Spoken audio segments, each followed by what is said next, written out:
Respected veteran brothers and sisters, at the outset, I just want to thank you very much for the overwhelming response that you have given to my last video on ORP verdict by the Supreme Court. And with that kind of encouragement, I decided to go for another video regarding the pension fixation and the areas likely to be accrued. और आपको क्या pension fixation होगी आपकी और आपको arrears क्या क्या मिलेंगे जो कि बिल्कुल फैक्ट्स और डॉक्यूमेंट के आधार के ऊपर बेसिस होंगे और कोई भी चीज ऐसी फिक्टिशियस या इमेजिनरी नहीं होगी। So let's move to the presentation. तो अभी चलते हैं प्रेजेंटेशन में, जहां पर हम लोग डिस्कस करेंगे कि कैसे पेंशन का फिक्सेशन होगा और कैसे आपके एरियर्स के कैलकुलेट किए जाएंगे और कितने कैलकुलेट किया जाएंगे। ये सारा डॉक्यूमेंट्स और फैक्ट्स के ऊपर निर्भर होगा। तो चलते हैं प्रेजेंटेशन पर। अभी हम देखेंगे कि ओआरपी का पेंशन फिक्सेशन, वो बेसिस क्या होगा पेंशन फिक्सेशन का? पे कमीशन या 7th पे कमीशन जुलाई 2016, जो कि इफेक्टिव हुआ था 1 जनवरी 2016 को। In the month of July 2016 ए के माथुर, जो कि हेड कर रहे थे 7th पे कमीशन को, उन्होंने अपनी रिपोर्ट सबमिट की finance minister mister Arun Jaitley को और उन्होंने वहां पे सजेस्ट किया हाइक 23.55% का, जो कि 2006 से लेकर 2016 तक के पीरियड यानी कि 10 साल के लिए एप्लीकेबल वर्किंग के लिए एप्लीकेबल था। और ये इंक्रीज ऑफ पे फ्रॉम 1 जनवरी 2006 टू 1 जनवरी 2016 का मार्क किया उन्होंने 23.55% जो है वर्कआउट किया और ये 10 साल का पीरियड कैलकुलेट करने के बाद ये वर्कआउट हुआ।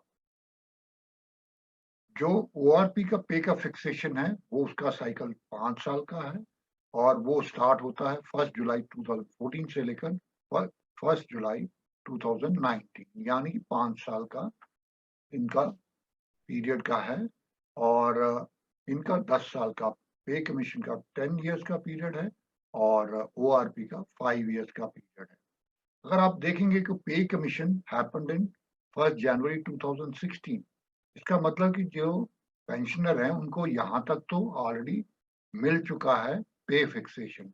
अब उनका पीरियड 1 जुलाई 2014 से लेकर 1 जुलाई 2019 तक है, लेकिन ये पीरियड ऑलरेडी उनको यहाँ तक मिल चुका है, तो उन्हें ये पूरा 5 साल का नहीं मिलेगा। उनको बैलेंस पीरियड ऑफ 5 साल का वर्किंग जो कंज्यूमर इंडेक्स से वर्क किया जाएगा उसके ऊपर पूरा पीरियड 5 साल का नहीं कैलकुलेट करेंगे, वो बैलेंस पीरियड करेंगे। वो बैलेंस पीरियड या इंटरम पीरियड क्या होगा? 3 साल 6 महीने का, जो कि 1 जनवरी 2016 से लेकर 1 जुलाई 2019 तक होगा। और नेक्स्ट जो ओआरपी होगा वो 1 जुलाई से लेकर 2019 से लेकर 1 जुलाई 2024 तक होगा, जो कि पूरे 5 साल का होगा। लेकिन ये वाला ओआरपी बेसिस होगा 3.5 साल का। तो अगर हम वर्कआउट करें 23.55 multiplied by 3.5 divided by 10 years का है ये साइकिल, तो ये 8.24 या अप्रोक्सीमेट 8.3 है। तो हम वर्किंग के लिए 8.5 का कैलकुलेशन का बेस रखेंगे और जो एरियर्स वर्कआउट होंगे वो जुलाई 2019 से लेकर 31 मार्च 22 तक होंगे। तो समरी ये है कि ये बेसिस जो पे कमीशन के बेस के ऊपर हम लोग कैलकुलेट करेंगे, लेकिन पे कमीशन 2000 जनवरी 2016 तक ऑलरेडी हो चुका है। हमारा जो साइकिल है वो जुलाई 2014 से जुलाई 2019 तक का है और जो बैलेंस पीरियड है वो बचता है 3.5 साल और उसके अंदर आपको 8.5 का इफेक्टिव इंक्रीमेंट परसेंटेज का इफेक्टिव इंक्रीमेंट मिलेगा। तो अभी हम जो वर्किंग करेंगे वो 8.5 के परसेंट के ऊपर वर्कआउट करेंगे और इसमें वेरिएशन हो सकता है ±1% का। सबसे पहले हम पे फिक्सेशन या पेंशन फिक्सेशन के बारे में बात करेंगे। यहाँ पर मैंने 3 एग्जांपल्स ली हैं। एक एनसीओस की एग्जांपल ली है मैंने और एक जीसीओस की और एक ऑफिसर्स की एग्जांपल ली है। एनसीओस के अंदर जो कि रेंज है अप्रॉक्सिमेटली 18,000 से लेकर अबाउट 24,000 तक बेसिक है। तो मैंने एक जनरल एवरेज बेसिक पे 20,000 है और प्रोपोर्शनली आप हायर रैंक की हवलदार या हवलदार मेजर की आप कैलकुलेट कर सकते हैं। तो एवरेज पेंशन मैंने रखी है नॉर्मली सिपाही से अबाउट 18,000 की जो उसकी बेसिक है वहां से स्टार्ट होती है। इसी प्रकार मैंने जीसीओस की जो कि करीब ये पेंशन नायब सूबेदार और सूबेदार के बीच में होती है, तो इसको मैंने एक एग्जांपल रखा है। एंड ऑफिसर्स की बहुत मेजर की एक एग्जांपल है 80,000 जो कि ये सारी बेसिक पे है। जब ये लागू होगा 1 जुलाई 2019 को हमारा फिक्सेशन लागू होगा, तो उस टाइम डीए 17% था। तो ये मैंने 17% का रखा है। यानी कि आपको पेंशन जो मिल रही है वो एज ऑन 1 जुलाई 19 को ये पेंशन आप जो वर्कआउट की है एनसीओस के लिए, जीसीओस के लिए और ऑफिसर्स के लिए, ये एक मैंने एग्जांपल लिया है जो कि ये आपको पेंशन मिल रही है। अभी आप जो हमने फैक्टर कैलकुलेट किया था इंक्रीज का वो किया था 8.5।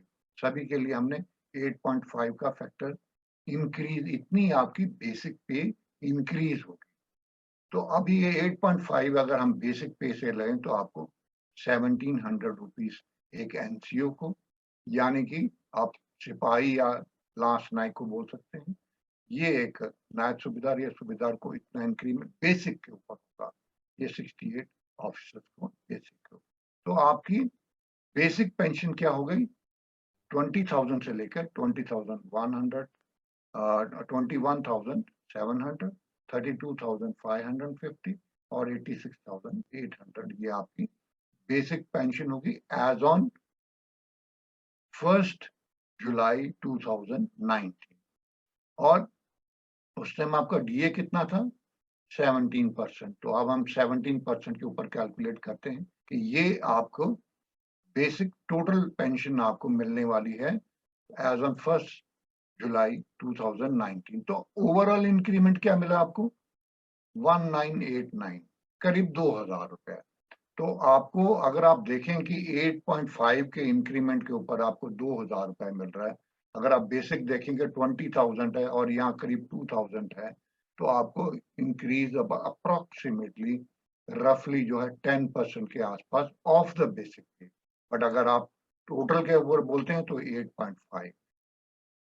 अभी 25,389 पेंशन थी एज ऑन 1 जुलाई 2019, जबकि आपका डीए था 17%। अभी डीए है 34%। तो आपकी ये आपकी अल्टीमेट पेंशन होगी जो कि इंक्लूडिंग डीए आपको मिलेगी 29,000।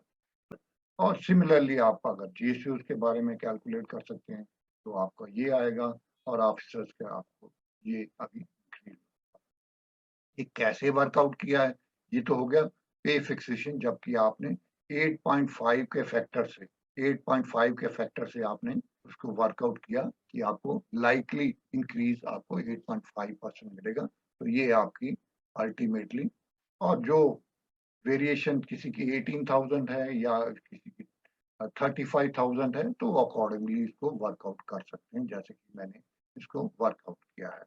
अभी चलते हैं कि डीए कितना कितना था। अगर आप देखें कि जुलाई 2019 में 17% था, उसके बाद 26 मंथ्स के बाद 21, 24, 28, 31 एंड 34 हो गया। तो आपका डीए जो इंक्रीज हो रहा था, तो एरियर जो है आपके वो इस बेस के ऊपर उसके ऊपर वर्कआउट होगा। अब ये क्या कैसे होगा इसके ऊपर अब चलते हैं। ये टेबल कैलकुलेशन के लिए एनसीओस, जेसीओस एंड ऑफिसर्स के क्या आपको एरिया मिलेंगे उसके बारे में डिस्कस करेंगे। सबसे पहले एनसीओस के बारे में, अगर आपकी बेसिक पे 20,000 है और आपका डीए 17% था तो आपको 1 जुलाई 19 को क्या पेंशन मिलेगी उसके बारे में।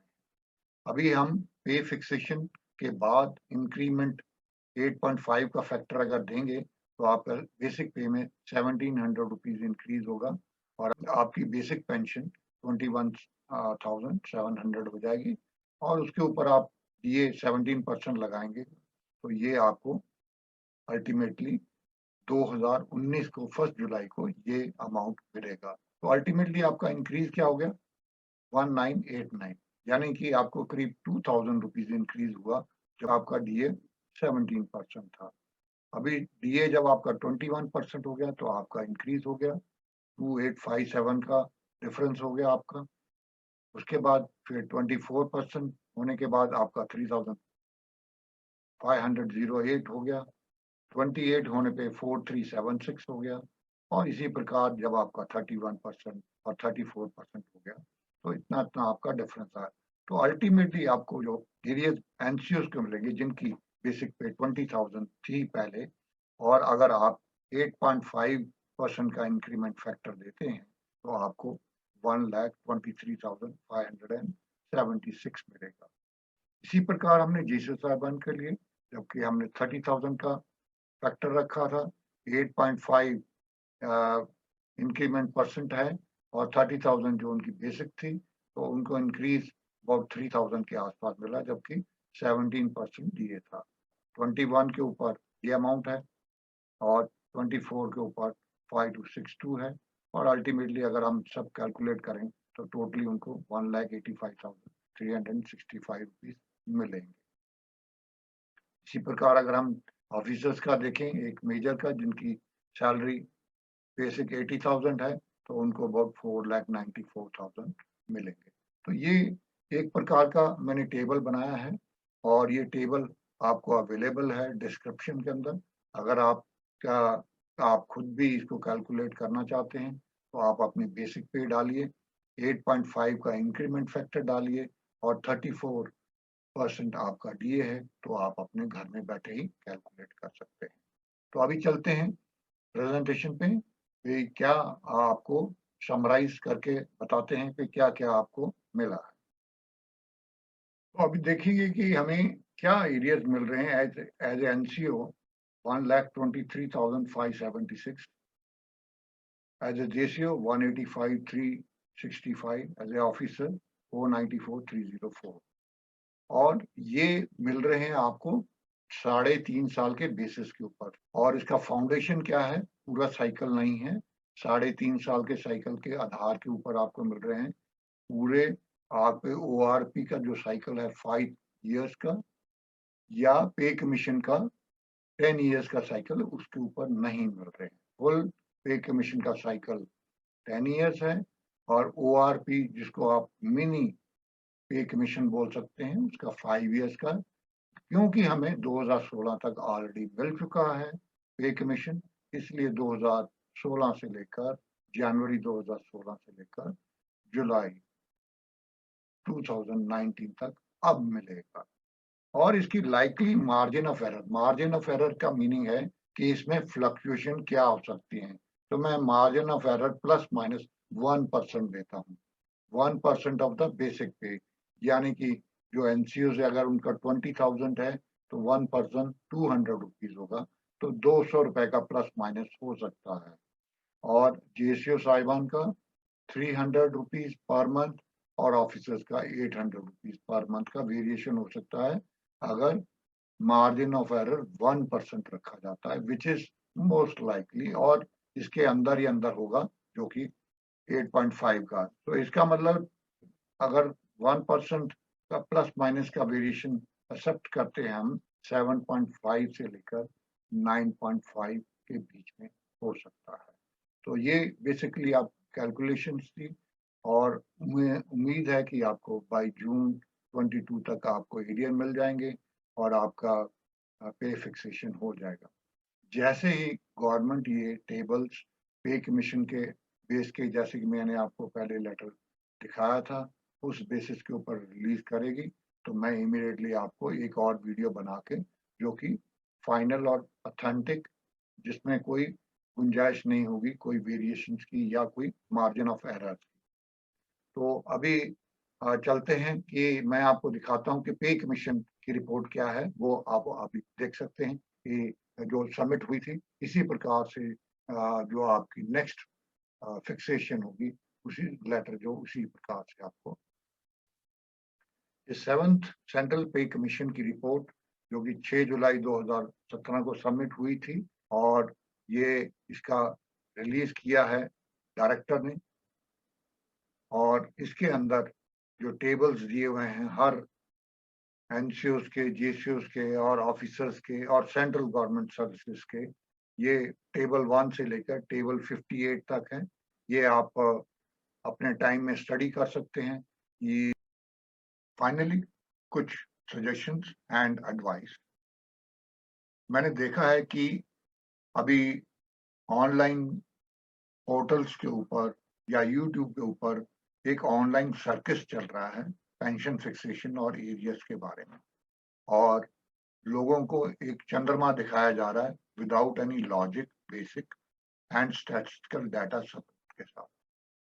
गवर्नमेंट जो है वो बहुत वाइज और मेटिकुलस है फॉर एनी पेमेंट, और आपको वो एक भी पैनी एक्स्ट्रा नहीं देगी।